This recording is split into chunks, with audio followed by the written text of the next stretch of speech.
Thank you. I have some materials I'd like to give to each of the committee members, if I could. Okay, so that your minutes start, if you'll just put those down, then a member of our committee will distribute those to us. Thank you.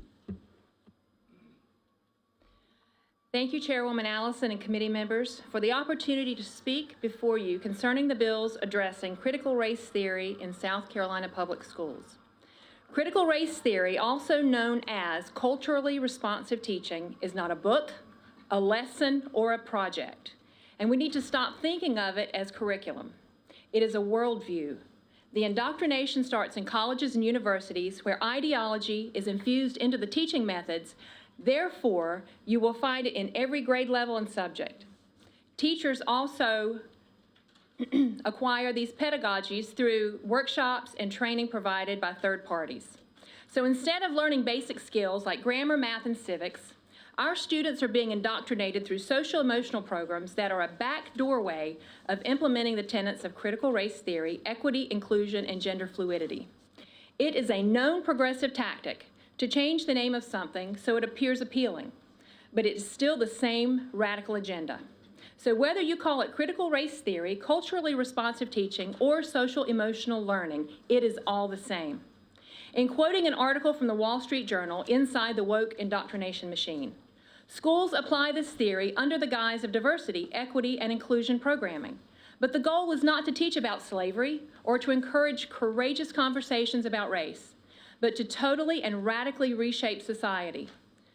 CRT divides, creates animosity and anger, not understanding. I have provided copies of the Federal Register, where I found the Federal Department of Education proposed priorities for American history and civics. They were oozing with terms like systemic racism, racial equity, diversity, and even mentions the 1619 Project and Ibram X. Kendi. When this became known, the Department of Education was quick to backtrack on these recommendations. I have included an article from the American Spectator where the Federal Department of Education walked it all back. However, the ESSER III funding is where we still find the mandates for social-emotional learning. The infographic I gave you shows how all fall under the umbrella of social-emotional learning. This divisive obsession with race is displacing real learning. In my county last year, 400 students in one middle school didn't meet the requirements to advance to the next grade. Not only are these schools failing our children academically, they are advocating discrimination. Parents have lost faith, and teachers who oppose this ideology are bullied into silence. We need to pass a good, comprehensive bill to prevent teachings of this ideology because every child deserves to be treated equally and fairly. No child should be punished or rewarded based on their skin color. Racism is not defeated by racism. Thank you. Thank you, Christi. Christi's open now for any questions from the committee. None? I have one, ma'am. Okay, I can't see you, Mr. Rivers. If you, My light was on. Have you read the 1619 Project? I do, and in fact, Let me finish, so you can answer my question Okay. succinctly so you can hear what I'm asking you. Have you read the 1619 Project, and so what was in it? Well, actually, we held an event just a couple of weeks ago down in North Charleston at Trident Tech, and we had Dr. Mary Graybar, the author of not only debunking the 1619 Project, but also debunking Howard Zinn. Did you read it? I have. Okay. I have it on my nightstand. Actually, I'm currently, what does that have to do with this? Oh, I was just saying you were criticizing something, and I just wanted to make sure you read it. Well, that's just one. There are many other publications that go into. How many chapters were in it? I'm just curious. Well, I haven't finished. Oh, okay. So I can. You hadn't finished the book, you said? I have not finished the book. Okay. Because I started with Debunking Howard Zinn, which was Dr. Graybar's first book. So that set the table to go into Debunking the 1619 Project. Okay. So just to make sure I'm understanding it, you haven't read it, so you're depending on what somebody else is telling you? I have not completed it. No, sir. I have read excerpts from it, and I have done extensive research, not only on that, but on other publications, too. Thank you. Thank you, Christi. Any other questions? Representative Alexander. Thank you very much. Thank you, ma'am, for your presentation, and thank you for coming here to make your case known. You mentioned that all students ought to be treated fairly and equitably. Yes. So you don't think Equally. that's equally? Yes. You don't think that's happening now? No, I don't. I see there are biases and disparities in education. Right. And it's across the board, and it's not just for one group or another. It's not, just narrowly focused. What would you consider equitably or equal Well, across the board? equitable is actually, I mean, in this particular instance. well, I don't believe in an equitable outcome because you can't guarantee an outcome.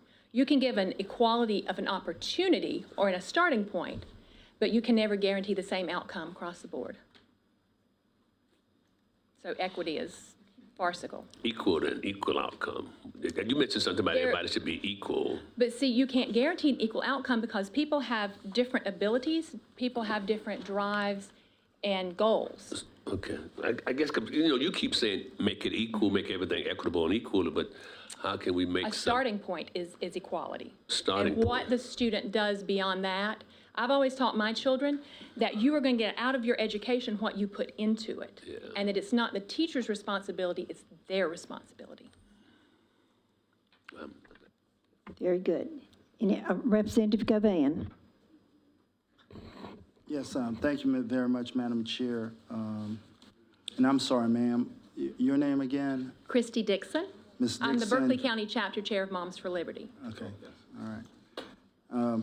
Ms. Dixon, first of all, again, I also want to thank you for being here. I think part of this and what we're beginning to see based on what's going on in the world today, that how great it is to be in a nation that allows freedom of speech, freedom of thought, and for people to express different opinions.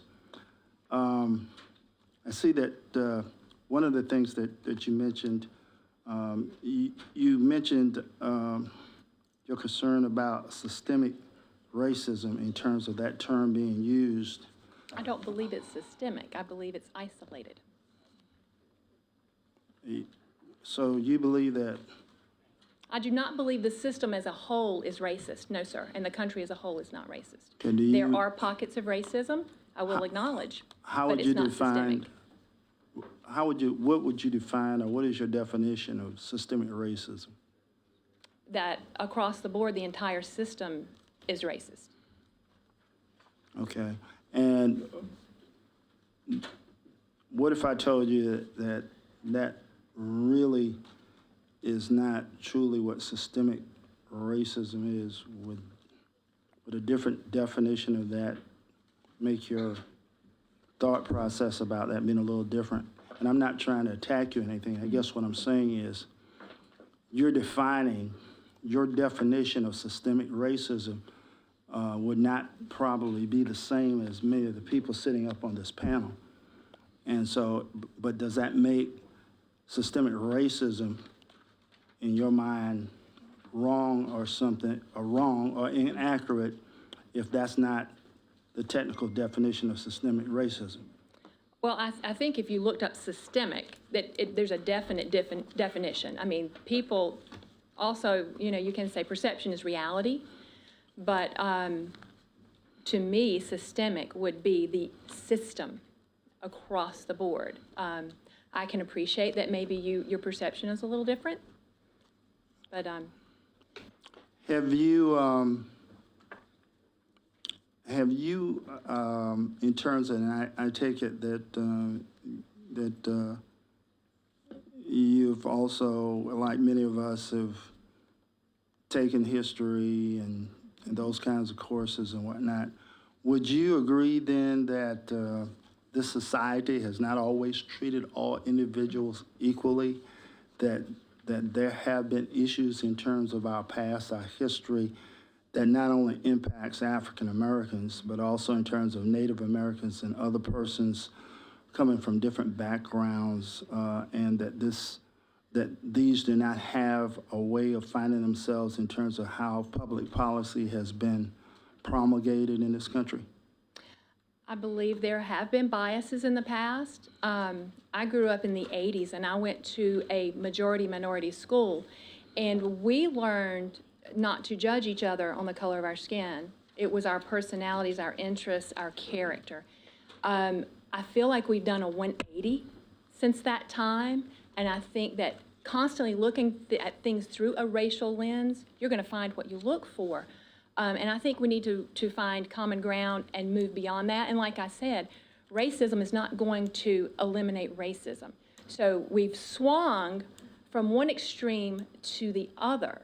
And I know that discourse is important in understanding each other, but I think that finding that common ground, like we did back when I was in high school, and instead of focusing on what separates us and what divides us, we find those commonalities. And that's how we overcome those biases. Thank you, Representative McDaniel.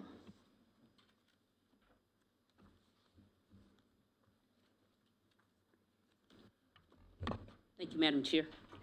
How you doing, Christi? Fine, thank you. Good, good, good. I listened to your presentation. I hate Representative Dabney didn't take questions because I had opportunity to listen to a conversation he had with some individuals in Camden where they were discussing one of Dr. Boutte's books from the University of South Carolina that her Camden School Superintendent and County Council Chairman had requested they utilize for teaching African American history. So that leads me to some of the statements that you made earlier. And one is about finding common grounds and racism. I don't consider myself a racist, but by the same token, I would be lying to myself if I say I didn't see race. It's very difficult to look at something and say I don't see that it's there. So based on your testimony and these bills that we are reviewing, what do you think these bills will accomplish as it relates to your earlier statement of finding the common ground? Well, I think the problem with the introduction of these bills, the fact that we are constantly told that it's not there, that critical race theory is not woven into the curriculum, that it doesn't exist, it's not being taught, that it's only a college-level course, when parents across the country see it within the lessons, within the projects and the things that, that the kids are having to learn. And so I think that the fact that we're all here to debate this issue, and there's the other side saying, well, it's not there. Well, why are you here trying to stop a bill that stops something that doesn't exist? And then I think the flip question to that would be, why would you put a bill in place for something that does not exist? Because it does. Okay, can you get some specific examples? So my neighbor approached me, I took my children out of school, and I homeschool now. At the beginning of COVID, when I saw what was happening, my husband and I decided it was going to be best for our children because my son had an IEP, and I realized as we were doing the virtual work that he, as a fifth grader, still did not know his multiplication facts, even though I was going to IEP meetings and he was making fantastic grades. And so I started to see and question some of the issues and started talking to some of the other parents. Well, I took my kids out. But my neighbor came to me, and her son in 8th grade English had been assigned, after reading a book in an English class, To Kill a Mockingbird.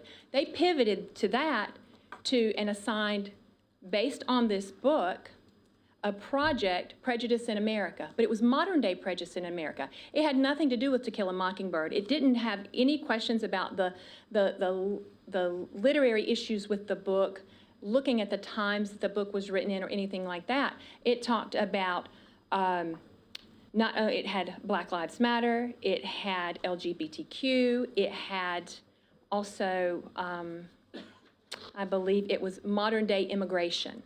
And those had nothing to do with To Kill a Mockingbird. And then you're pivoting to a social studies type of issue in an English class. So you see how it's seeping into every aspect of the classroom.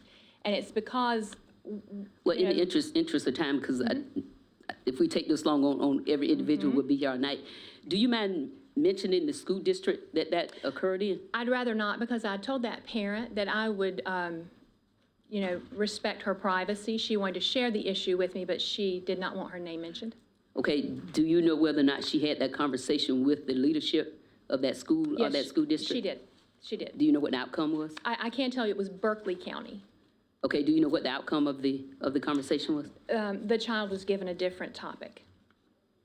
And the only reason I asked you about the school district is because when we had the testimonies before, I think there was some common consensus that some of what we've